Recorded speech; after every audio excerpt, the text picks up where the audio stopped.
Em nome do Pai, do Filho e do Espírito Santo. Amém. Jeremias capítulo 52. Tinha Sedecias 21 anos ao começar seu reinado. Seu reino durou 11 anos em Jerusalém. Chamava-se sua mãe Amital, filha de Jeremias, e era natural de Lebina. Como Joaquim, ele também praticou o mal aos olhos do Senhor. Assim aconteceu em Jerusalém e Judá, por querer o Senhor em sua cólera repeli-los para longe de sua presença. Revoltou-se Sedecias contra o rei da Babilônia no 9º ano de seu reinado, no 10º dia do 10º mês. Foi Nabucodonosor com todo o seu exército contra Jerusalém, armando e construindo fortificações em torno dela. Até o 11º ano do reinado de Sedecias, perdurou o sítio da cidade. No 9º dia do 4º mês, como a fome invadisse a cidade e não tivesse população que comer, uma brecha foi feita na muralha da cidade. À noite fugiram os guerreiros pelo caminho na porta, entre os dois muros, perto do jardim do rei, enquanto os caldeus cercavam a cidade. Tomaram esses homens a caminho da planície do Jordão. Mas o exército dos caldeus perseguiu o rei e alcançou suas planícies de Jericó. Então as tropas de Sedecia o abandonaram, dispersando-se em fuga. Foi então o rei aprisionado e conduzido a Ribla, na presença do rei da Babilônia, que contra ele pronunciou sua sentença. E diante de seus olhos foram degolados em Ribla seus filhos, assim como todos os chefes de Judá. Em seguida foram-lhe arrancados os olhos e ligado com cadeias de bronze. Levaram-no para a Babilônia, onde até o dia da sua morte permaneceu encarcerado. No 7º dia do 5º mês, 19º ano do reinado de Nabucodonosor, rei da Babilônia, Nebuzaradan, chefe do guarda e servidor do rei da Babilônia, penetrou em Jerusalém. Pôs fogo no templo do Senhor, ao palácio real e em todas as casas das cidades. Entregou as chamas das casas dos maiorais. Em seguida, as tropas dos caldeus que acompanhavam o chefe do guarda demoliram as muralhas que cercavam Jerusalém.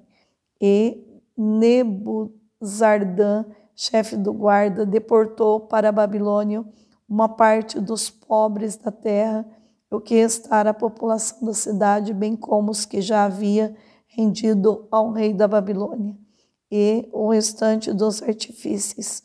O chefe da guarda deixou ali alguns homens pobres, como vinhateiros e lavradores. Quebraram também os caldeus as colunas de bronze do templo do Senhor, juntamente com os pedestais e o mar de bronze que estava no templo, levando todo esse metal para a Babilônia. Carregaram também cinzeiros, pás, facas, vasos e demais objetos de bronze que serviam ao culto. Carregou ainda o chefe dos guardas as bacias, os braseiros, vasos, pontes, candelabros, taças, copos e colheres e o que havia em ouro e prata. Quanto às 2 colunas ao mar, aos 12 bois de bronze que o sustentavam e aos pedestais que o Salomão mandara fabricar para o templo do Senhor, difícil seria calcular o valor do bronze de todos esses objetos. A altura de uma dessas colunas era de 18 côvados e um cordão de 12 côvados cingia-lhes a volta, sendo a espessura de 4 dedos e o eco ao seu interior. Encimava a um capitel de bronze de 5 côvados, uma grade romãs, também em bronze, cercava o alto do capitel, eram semelhantes a esta segunda coluna, com romãs em torno, em número de 96, e o total das romãs em volta da grade era de 100. O chefe dos guardas aprisionou o primeiro sacerdote, Seraias e Sofonias, e o segundo e os 3 guardas do vestíbulo. Tomou da cidade um eunuco que era encarregado de comando dos homens de guerra, 7 homens de séquito do rei, que foram encontrados na cidade inteiramente. O intendente do exército, encarregado de recrutamento na terra, assim como mais 60 homens da terra que se encontravam na cidade. Nebuzaradan, chefe da guarda, aprisionou e mandou conduzir a Hebra ante o rei da Babilônia, e esse mandou executá-lo em Hebra, na região de Emate, e assim Judá foi deportado para longe de sua terra. Eis o número dos homens que Nabucodonosor levou ao cativeiro no 7º ano, 3.023 homens de Judá. No 18º ano de Nabucodonosor, 832 pessoas foram deportadas de Jerusalém. No 23º ano, Nabucodonosor, Nebuzaradan, chefe do guarda, deportou de Judá 745 pessoas ao todo, 4.600 pessoas. No 37º ano do cativeiro de Joaquim, rei de Judá, no 25º dia do 12º mês, Evil Merodach, rei da Babilônia, no ano de sua elevação no trono, perdoou Joaquim, rei de Judá, e mandou libertá-lo da prisão, falando-lhe com benevolência. Designou um trono mais elevado que os reis que estava com ele na Babilônia. Mandou que lhes mudasse as vestes do prisioneiro até o fim de sua vida. Joaquim comeu à mesa do rei da Babilônia durante toda a sua vida, até o dia de sua morte. Sua manutenção foi garantida pelos cuidados da Babilônia. Palavra do Senhor. Graças a Deus. Bom, a gente viu tanto sobre Jeremias até agora, né? E veja só uma coisa bonita, a perseverança não é uma qualidade comum. Muitas pessoas carecem de comprometimento, cuidado e disposição duradouras, qualidades vitais para que se mantenham firmes a uma tarefa a despeito de todas as probabilidades contrárias. Mas Jeremias foi um profeta que perseverou.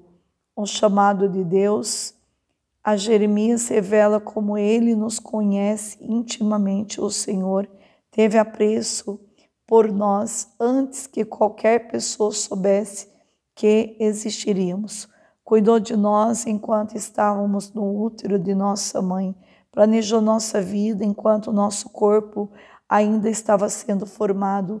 Ele tem mais considerações por nós do que nós mesmos.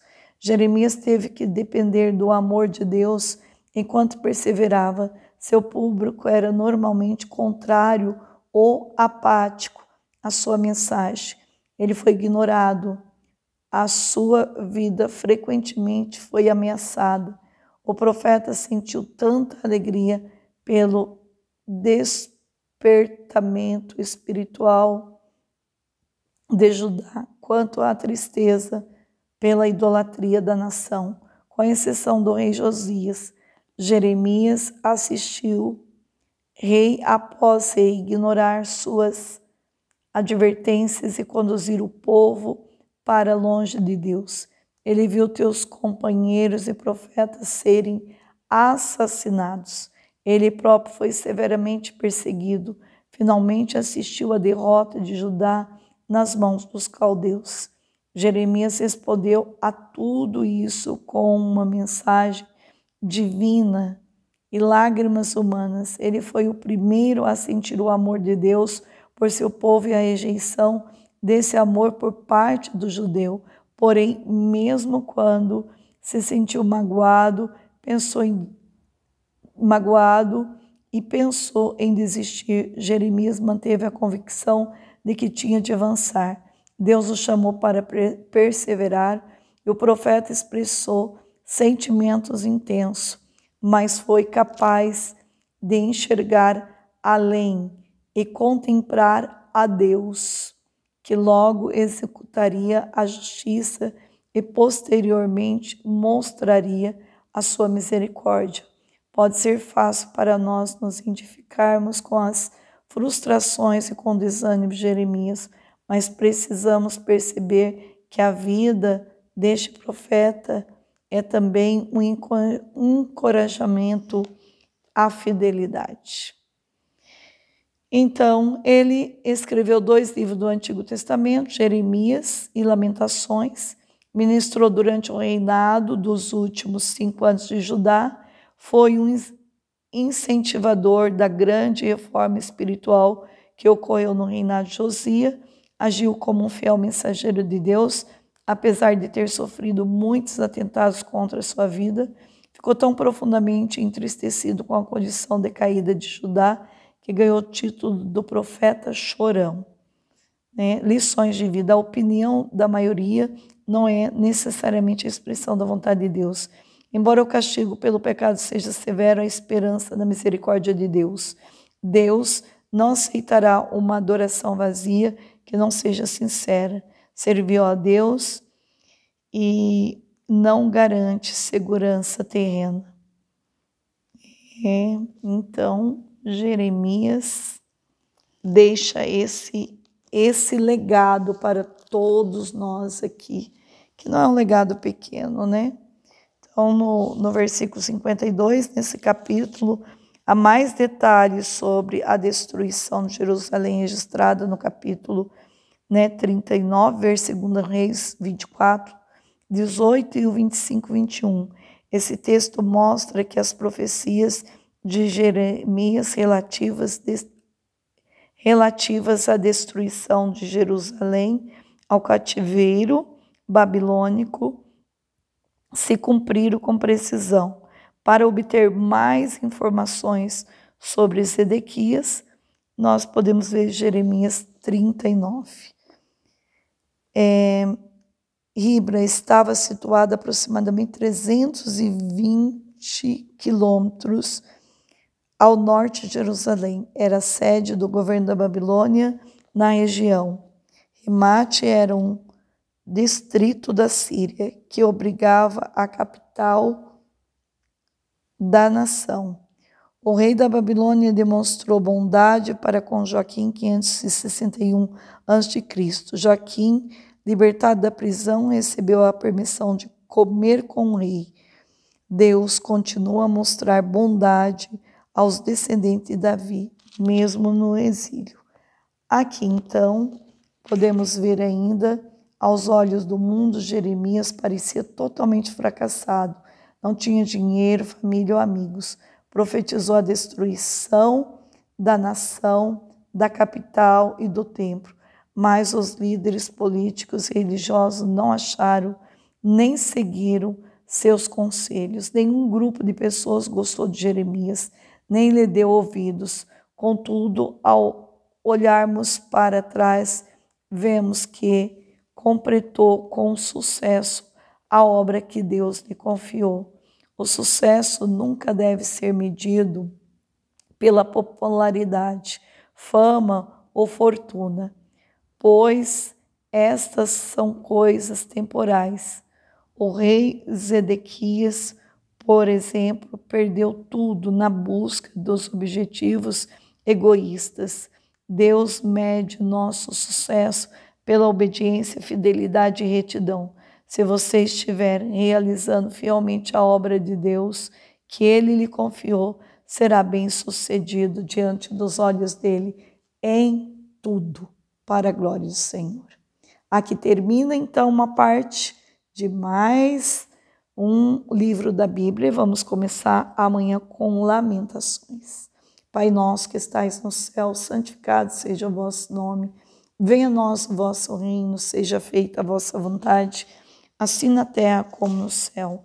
O pão nosso de cada dia nos dai hoje, perdoai as nossas ofensas, assim como nós perdoamos a quem nos tem ofendido. E não nos deixeis cair em tentação, mas livrai-nos do mal. Amém. Pai nosso que estais no céu, santificado seja o vosso nome. Venha a nós o vosso reino, seja feita a vossa vontade, assim na terra como no céu. O pão nosso de cada dia nos dai hoje, perdoai as nossas ofensas, assim como nós perdoamos a quem nos tem ofendido. E não nos deixeis cair em tentação, mas livrai-nos do mal. Amém. Pai nosso que estais no céu, santificado seja o vosso nome. Venha a nós o vosso reino, seja feita a vossa vontade, assim na terra como no céu. O pão nosso de cada dia nos dai hoje, perdoai as nossas ofensas, assim como nós perdoamos a quem nos tem ofendido. E não nos deixeis cair em tentação, mas livrai-nos do mal. Amém. Em nome do Pai, do Filho e do Espírito Santo. Amém.